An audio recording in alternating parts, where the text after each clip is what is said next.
Video 0.2, Habits and Virtues, otherwise known as How Should We Interact with Each Other? So let me first start off by talking about why they're important.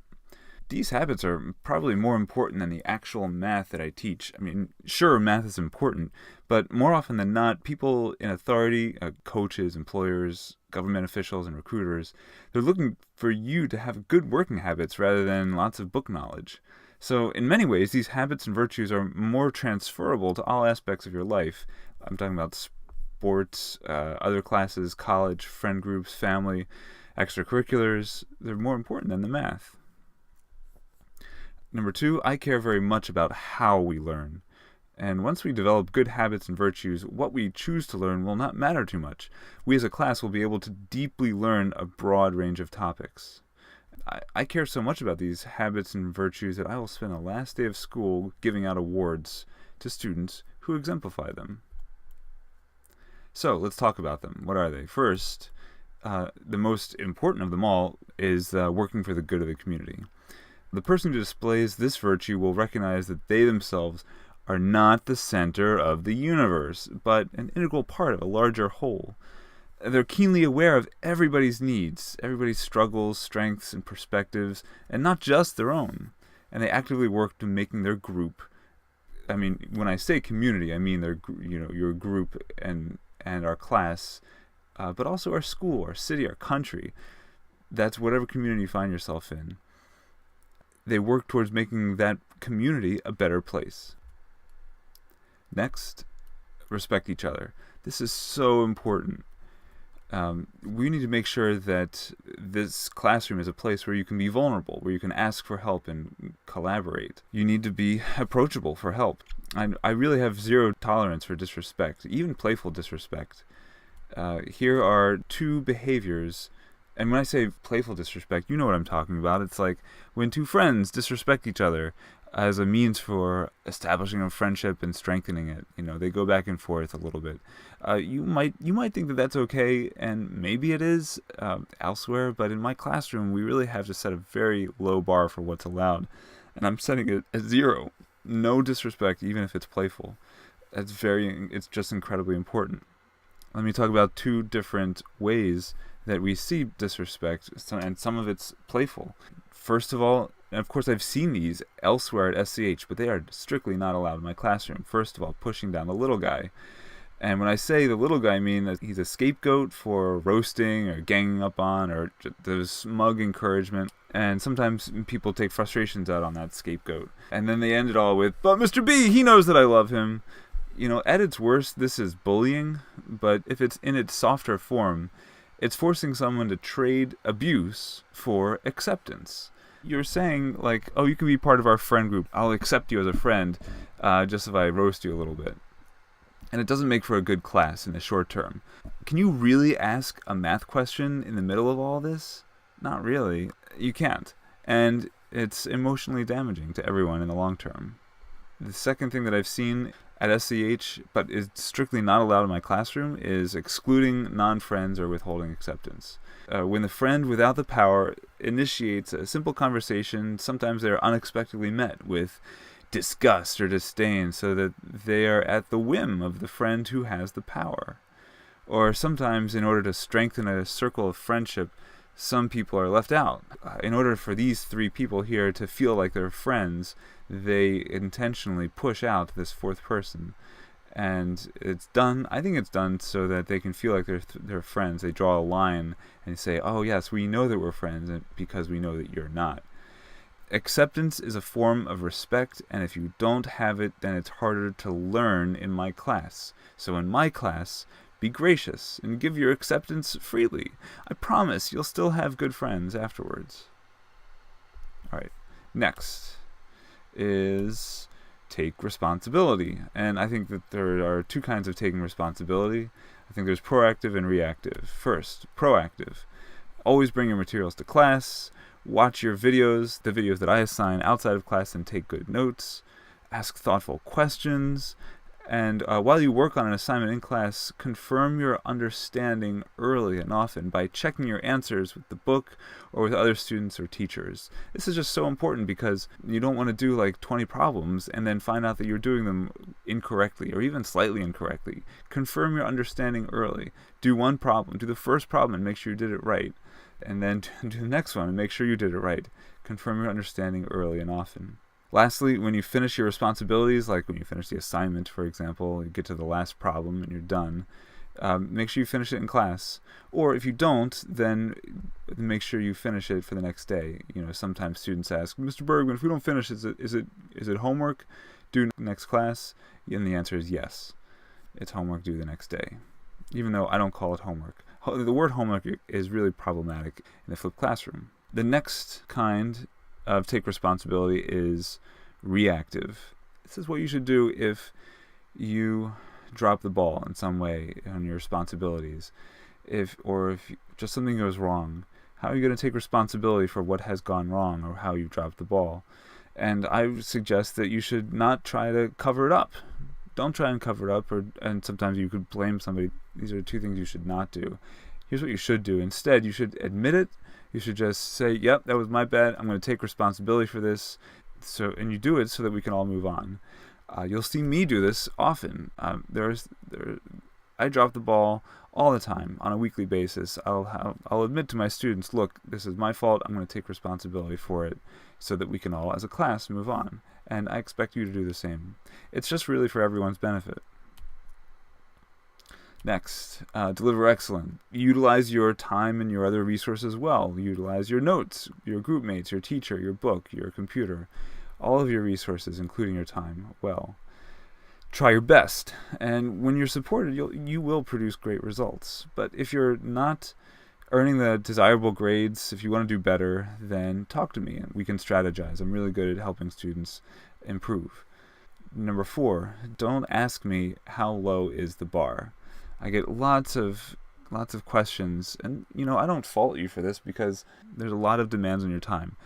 You have lots of classes, you have lots of teachers pushing you. You have extracurriculars, you have parents, you have outside community groups, all demanding for your time. And often what you're looking to do is just looking to be efficient. I understand that. But don't ask me how low the bar is for a requirement. I don't enjoy those questions, and I don't find them helpful. I think it's better to ask, how can I deliver excellence? How can I do an amazing job? Let me show you an example with graphing, if that's too vague. So here is a hand-drawn graph, and sometimes students will say, do I really have to number these like 1, 2, 3, 4, 5? Or how many points do I need? Do I really need to graph out all 5 points? Could I do 4 points or 3 points? All these questions are basically aimed at figuring out what's the least amount of work you can do. And I'm not going to answer those questions. I don't have a minimum bar for stuff like this, and I don't enjoy talking about it. And I don't think it's helpful. I think what's a better question is, what are you really trying to do with this graph? And when you're graphing, specifically when you're graphing, the goal is to try and show someone a relationship between X and Y, between an input and the output, and a certain curve is going on. You can see where the minimum is. You can see that if you go too far to the left or to the right, it's going to go as high as you want. So your goal is to show the shape, and you might need 3 points, you might need 5 points, you might need 7 points in order to establish what this shape of this looks like. And if you haven't established what the shape of a parabola is, then you need to show more points. So I don't give you a minimum number of points you need to do. And furthermore, I don't specify how many numbers you need to label. I don't specify all this kind of stuff. What's the least amount of work I need to show? No, show more work. Show the more work you show, the better it is. The more likely it is you're going to get it right. The more likely it is people are going to understand what your thoughts are.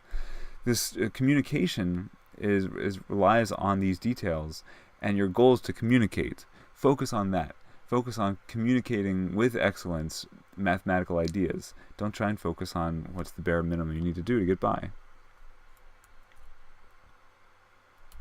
So, the next habit is make mistakes and learn.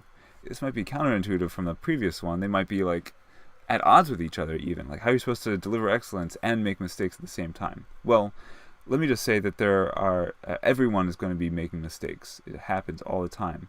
But modern neurology, like I'm talking about the study of the brain in the past couple of years, going back to as early as 2015 or 2010, has been revolutionized. It's going through this amazing process that's changing with the advent of higher and better and more access to technology.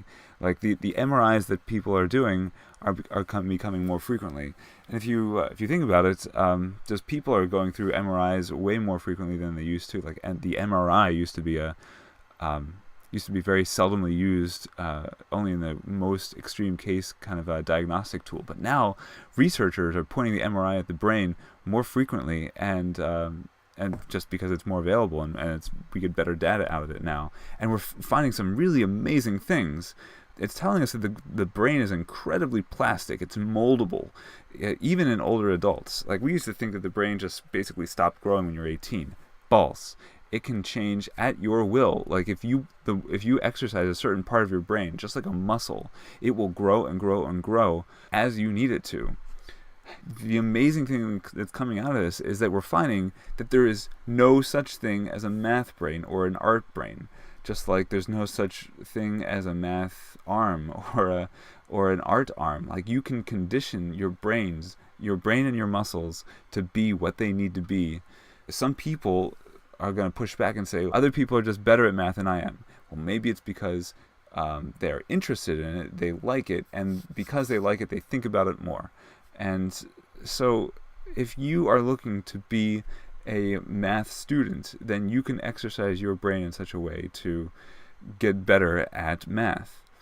It's really revolutionary, and I could talk at great length later if you want me to.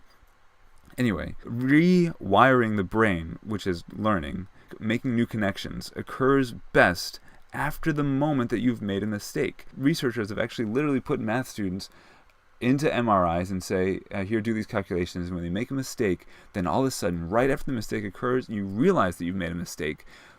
There's this flurry of neurological activity. Connections are being made between neurons that were never made before, and that mistake is where and when the learning occurs. And if you think about, your strongest learning moments in life, they've always been right after mistakes. So in order for us to learn, we need to make mistakes.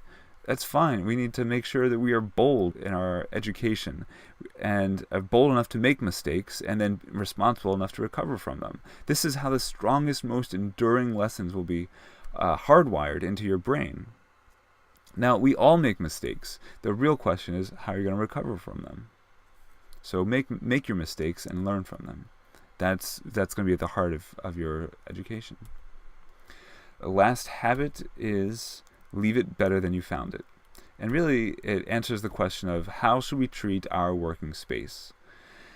Now, although this does pertain to picking up litter and pushing in chairs, it's way bigger than that. I don't want you to think too narrowly on this, because it'll play out when it comes to picking up trash or making sure we don't spill our Starbucks all over the carpet. But it's bigger than that. It really is. This is not primarily janitorial. Doctors, lawyers, clergy, social workers, politicians, teachers, business leaders, and depending on how their philosophy, I would say even soldiers. They all go through life stepping into situations and doing their best to improve them. People focus on only the messes that we think that we've made, and that's just not going to cut it. Like, if you only think about the mess that you make, then it's not good enough. You've heard clean up your own mess, and I'm raising the bar and asking you to go further. What would our world look like if doctors, lawyers, clergy, social workers, and these people that I mentioned already only looked out for their own mess? No, we need people to go out and help fix. We need everyone to go out and fix everyone's messes. That's because we're never completely aware of the mess that we've made. If you drop 10 pieces of trash, maybe you only actually pick up 9 of them, because we're just never completely aware of the mess we've made. Most people don't realize the full effect that they have on other people and their environment, and specifically our working environment. So we're all in this together. Focusing on what you think is only on your plate, at your table, or your room entrenches you in a very self-centered mentality. You've got to expand yourself and expand your circle of responsibility. become village-minded, globally minded, and practice taking responsibility for each other. I'm going to be dismissing you, and at the end of most class periods, I hope every class period, I'm going to say, leave it better than you found it. And when that happens, I want you to get creative. Like, look around the room, straighten up a desk, or, organize the markers or the magnets, straighten a plant, dust a plant, whatever you want to do to make sure that just one small little thing to make sure you leave it better than you found it. And this is, of course, after taking responsibility for your own stuff. I remember one year, a kid pointed at the wall and said, "Bergman, you're paint chipping. Can I paint it?" And I think he was kind of testing me to see how far I would go with this. He really well understood leave it better than you found it, and he wanted to see whether or not he could paint it. And I said, yeah. You want to stay behind and help me, like, get the paint out and clean it up and, paint the wall, just that patch? I wanted to give him the tools. I was saying yes. I was also saying this is going to be a little bit of a time commitment, but if you're available, I'm available, and let's do this. And he smiled and laughed and did something a bit easier. But you can get creative on this. This is how I'm dismissing you on a daily basis. I will ask you to, quote, take a moment to leave this class better than you found it. And when I do that, you can improve the class in some small way that is outside of your own circle of responsibility. Now, I've taught this habit elsewhere, and nowhere have I gotten stronger pushback from individual students to this idea than some of the students at SEH. Now, don't get me wrong, there's lots of students who see the value of what I'm teaching here, and they adopt it with gusto. And that's most students that I've had. But please don't dig your heels in and try to get out of this habit by running out of the room before I force you to push in your chair. I mean, this is just childish. Embracing this habit will make you a better person. All right. So, those are the habits and virtues. I think the working for the good of the community is what I'd call a virtue, and the others are habits. So, let's talk about tomorrow. So, tomorrow in class, there's going to be a video project. You will begin working on this project along with the people who sit with you at your table, your group. So, for this particular video, it'll be, the 3 or 4 or 5 people that sit with you at your group. You will fill out 2 planning sheets from your packet, the next 2 pages that you'll see, and they have questions with the aim of producing a group video. And like I said, when I say group, I mean all the people sitting next to you at your table. And you've got to plan for a video that answers the big central question: what do we need in order to form a safe group? A safe group is one where everyone feels able to be vulnerable and say, look, hey, how do you do question number 5? Or what's a vertex again? These are simple to ask questions, but there's a lot of students out there who will not ask them because they don't feel like they're safe. They don't feel like they can actually ask those questions of their neighbors. So what is it that you need to do in order to create a safe group? What do you need in your safe group? So the planning sheets, you'll work on them together, submit them electronically using the Google form, but keep the actual paper copies because you might need them when you're making your video. And then after you submit them, start filming the iMovie trailer. Now, every MacBook has iMovie, and when you make a new project, you have the choice of making either a movie or a trailer. So you're going to choose a trailer for this group project. Some quick notes about the trailer. First of all, it's okay to change your mind if you need to augment something or completely rework stuff from your planning sheet. I just want to make sure, even after you hit the submit button, you can change these ideas on your planning sheet. I just want to make sure that you've thought about them once at least before you start filming. Then you're going to be working on this over multiple days. You'll work on it in class on days 2, 3, and 4, and then upload it on day 4. Like I said, the central question is, what do we need in order to form a safe group? And if you're not sure about the actual user mechanics, then you'll check out our class webpage that has someone else's tutorial on how to make a trailer and what a trailer is.